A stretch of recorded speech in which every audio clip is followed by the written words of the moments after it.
Hola, hoy nos metemos de lleno en un tema, bueno, que nos toca a casi todos, ¿no?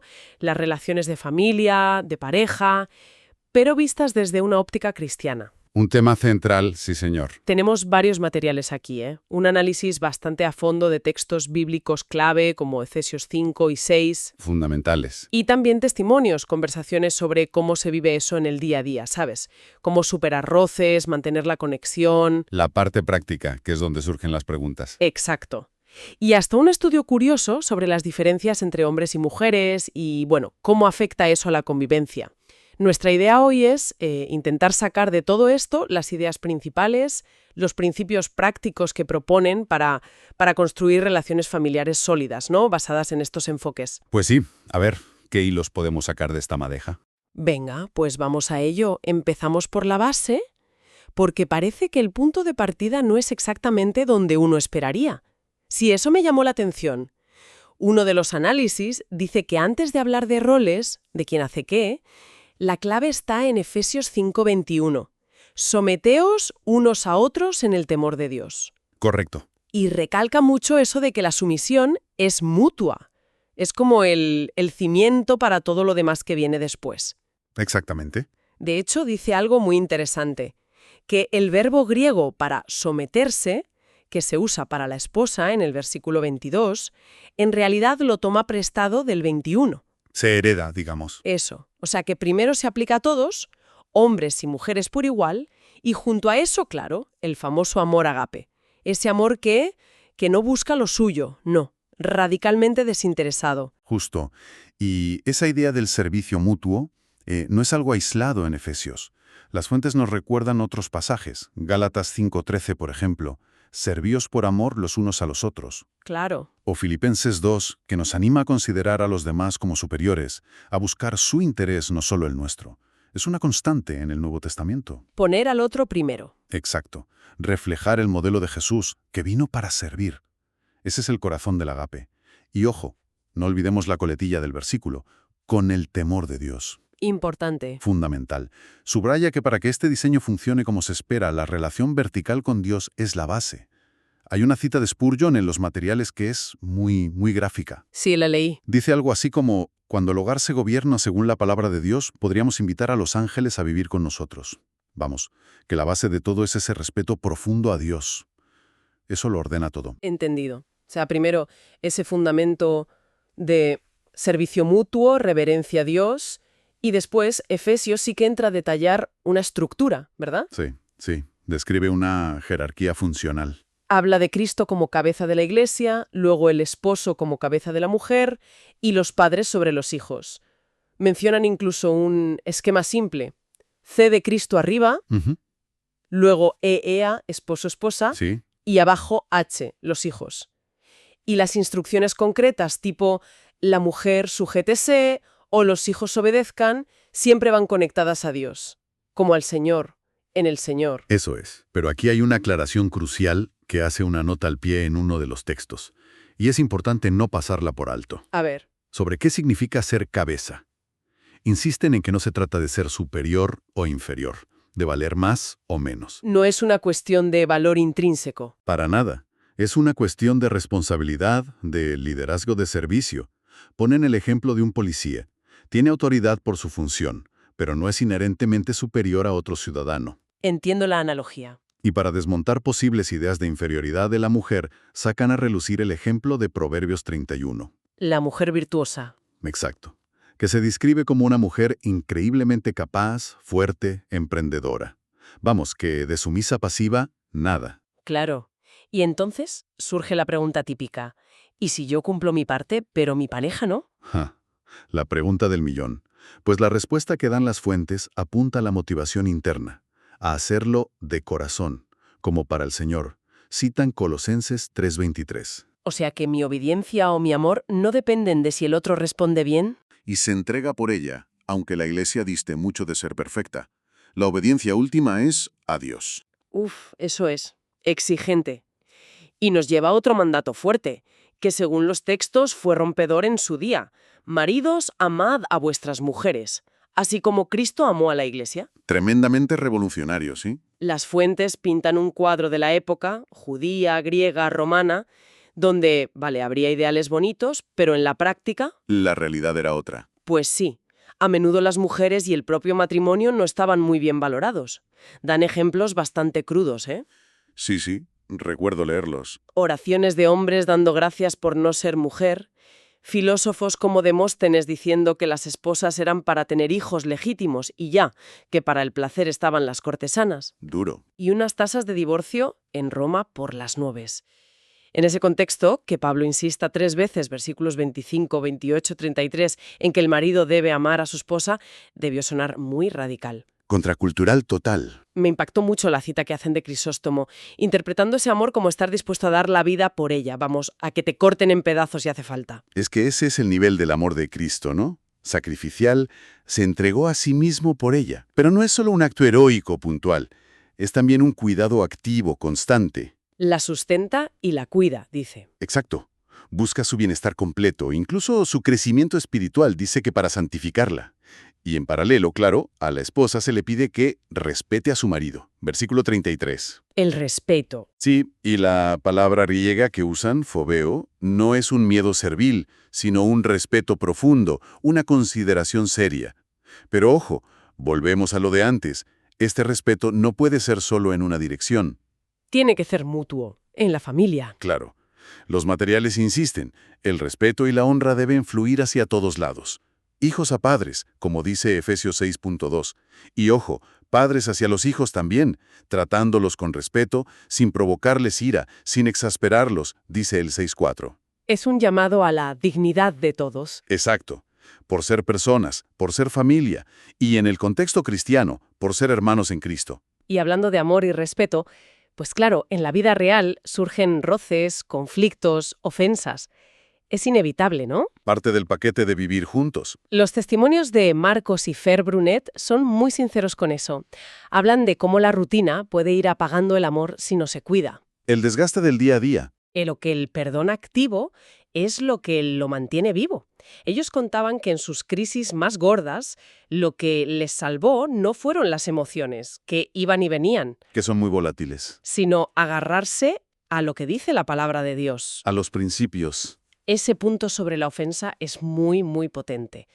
Uno de los textos cita Proverbios 18, que compara un corazón ofendido y cerrado con una ciudad fortificada. Casi impenetrable. Exacto. Y dice que esa ofensa ahí enquistada bloquea la manifestación del reino de Dios en esa relación. Y de ahí sacan un concepto que, es un desafío. Aspirar a ser inofendibles. Inofensibles, ¿eso qué significa exactamente? ¿Ser de piedra? No creo que signifique no sentir el dolor. Más bien, elegir activamente perdonar, como hizo Jesús en la cruz. Padre, perdónalos. Elegir no quedarse atrapado en la ofensa, eso. Y a veces ayuda a intentar entender, como sugiere una fuente, que la ofensa del otro quizá viene más de su propia herida no resuelta que de una maldad directa hacia ti. Interesante perspectiva. Usan el ejemplo de Nietzsche, ¿no? Que su rabia contra Dios podría venir de un dolor personal muy profundo. Y conectan esto con una imagen muy gráfica. ¿Quién está en el trono de tu casa? El yo herido. ¿O Dios y sus principios de perdón y amor? Lucas 17 ya nos avisó. Los tropiezos, las ofensas, van a venir. Son inevitables. La clave es tener fe para perdonar. Una y otra vez.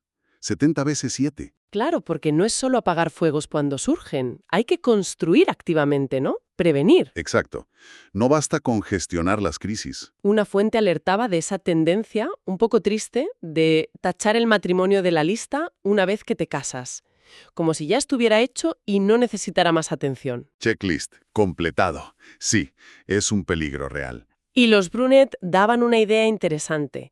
Esforzarse por no ver al otro según la carne. O sea, no centrarse solo en sus defectos o manías. Que las tenemos todos. Sino recordar quién es esa persona en Dios, su identidad, su valor, lo que Dios ha dicho de él o de ella.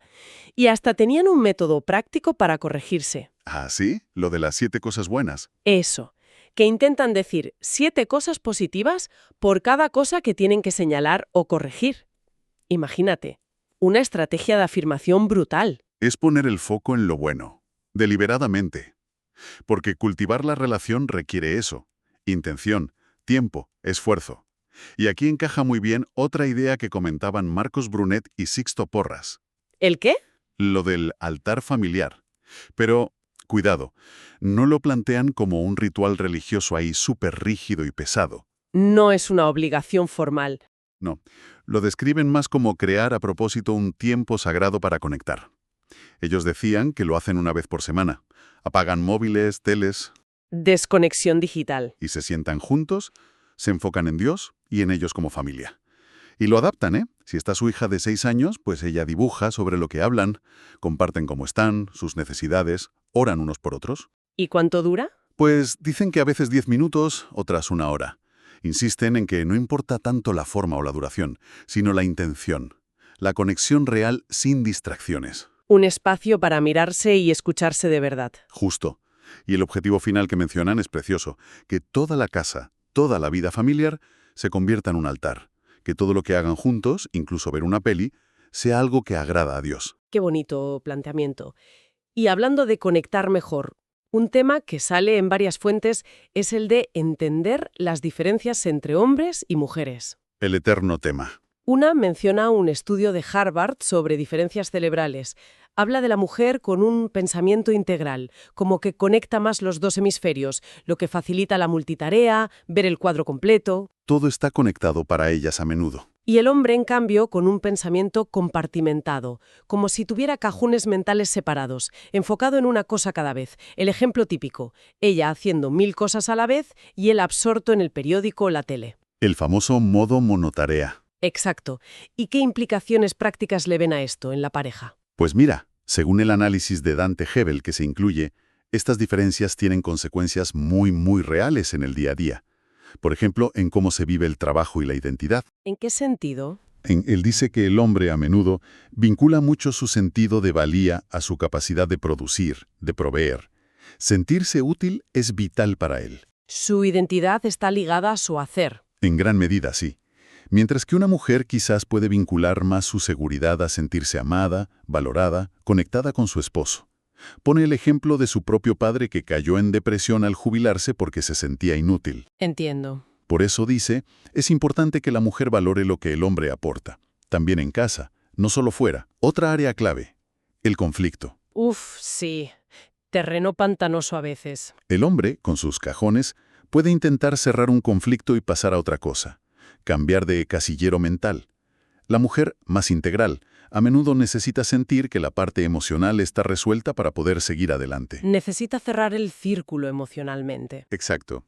De ahí que a veces ellas necesiten hablar más, aclarar, incluso sacar cosas del pasado. La fuente bromea con eso de la memoria femenina del 8 de junio de 1843.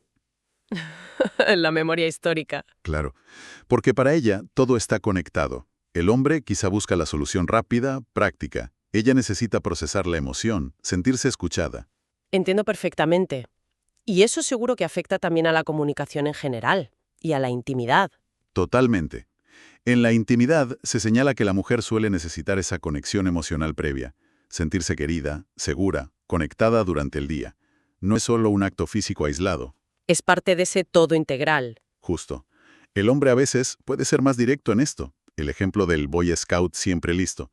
Si ella lo rechaza repetidamente, quizá por cansancio o por conflictos que no se han resuelto. Él puede sentirse rechazado en su totalidad. Sino un rechazo a su persona. Y eso, advierten, puede llevar a problemas serios. Sentirse no deseado, buscar validación fuera, pornografía. Es delicado. Muy delicado. Y en la comunicación diaria pasa algo parecido. El hombre tiende a ser más directo, al grano. La mujer puede usar más las indirectas, esperando que él capte el mensaje oculto. El famoso «estoy agotada», esperando que él ofrezca ayuda. Ese es un clásico. O él pregunta para obtener información concreta, y ella a veces pregunta pero ya con un juicio o una emoción detrás. ¿La solución, entonces? Pues la que proponen es, básicamente, más comprensión mutua. Que él aprenda a escuchar más allá de las palabras, a conectar con la emoción, y que ella intente ser un poco más directa al expresar sus necesidades. Es un baile constante, claro, sin caer en generalizaciones tontas, obviamente. Un baile complejo, sí. Requiere mucha empatía.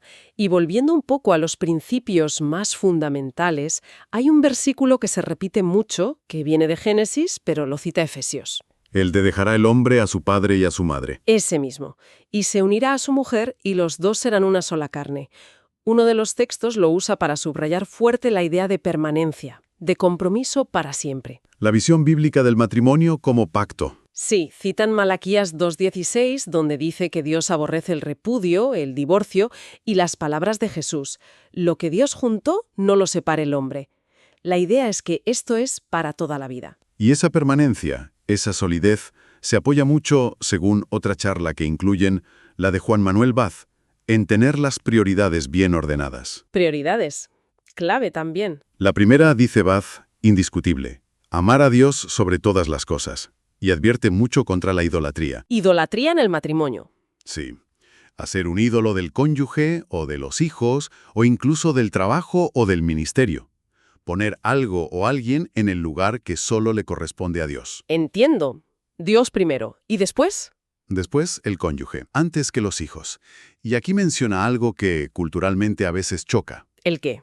Cita Tito 2:4, donde Pablo instruye a las mujeres mayores a enseñar a las jóvenes a amar primero a sus maridos y luego a sus hijos. Primero el marido, luego los hijos. Suena fuerte. Es un llamado de atención, sobre todo a las madres, dice Baz, a no volcarse tanto en los hijos que la relación de pareja quede abandonada, o a no usar a los hijos para llenar vacíos emocionales que debería llenar el esposo. Tiene sentido porque los hijos se van. Exacto. Los hijos cumplirán eso de dejarán padre y madre, pero el pacto matrimonial está diseñado para perdurar. Y, además, es bueno para los propios hijos ver que sus padres se priorizan, se cuidan, que su relación es fuerte, les da seguridad. La verdad es que hemos tocado un montón de puntos importantes. Ha sido denso, ¿sí? Desde esa base, que me parece radical, de la sumisión mutua y el amor sacrificial, El fundamento. pasando por la estructura de roles, pero entendida como responsabilidad y respeto mutuo, no como poder, Quitando la carga negativa a la palabra cabeza. hasta aterrizar en lo más práctico, la necesidad absoluta del perdón, de cultivar la relación a propósito con ideas como esa del altar familiar La intención diaria. y, por supuesto, entender y navegar esas diferencias hombre-mujer con sabiduría y empatía. Sí, y todo eso, como decíamos, bajo el paraguas de un pacto que se entiende como permanente y con un orden claro de prioridades. Dios primero, luego el cónyuge. Mucho para procesar. Desde luego. Quizá, para terminar, una idea que se queda ahí flotando, volviendo un poco al principio. Si la base es esa sumisión mutua, ese amor como el de Cristo, y la motivación última es hacerlo como para el Señor, Ajá. ¿qué pasaría? ¿Cómo podría transformar una relación si cada uno se enfocara radicalmente, de verdad, en cumplir su parte, amar, respetar, servir, perdonar, con la mirada puesta en Dios, incluso cuando el otro parece no estar cumpliendo la suya? ¡Wow! ¿Sería eso quizá la máxima expresión de confianza en el diseño de Dios y en su poder para obrar, el igual de hacer depender nuestra actitud de cómo se comporte el otro? Es un desafío enorme. Conecta mucho con esa idea de los Brunet de matar el yo para que reine Cristo en la relación. Vamos, que nos deja pensando, ¿no? Un buen punto para reflexionar cada uno.